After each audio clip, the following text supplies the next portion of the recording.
Sometimes we use immunostains or special stains to look for the tissue for a certain specific reason.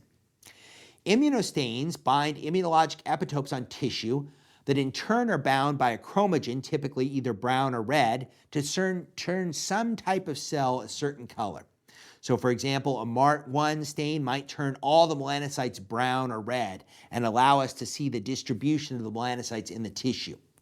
An immunostain for BARAP4 might turn basaloid islands brown to allow us to look for basal cell carcinoma. We have different immunostains for different purposes.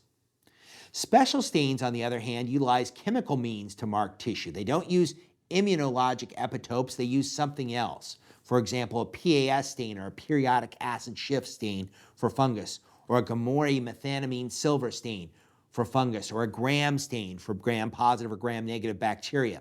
Those are all examples of special stains, and both can be used in dermatopathology to look at and examine the tissue for a specific reason. Here's a case of a 79-year-old man, and rule out nub was all that was provided clinically. The biopsy was from the chest, and it's difficult to see anything at all. There's such a degree of inflammation that it's hard to know if this is a lichenoid keratosis or an inflammatory condition or exactly what is going on here.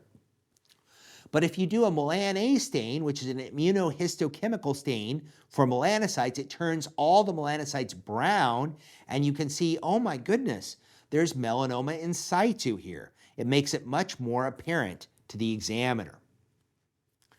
Sometimes you need to do more than one immunostain.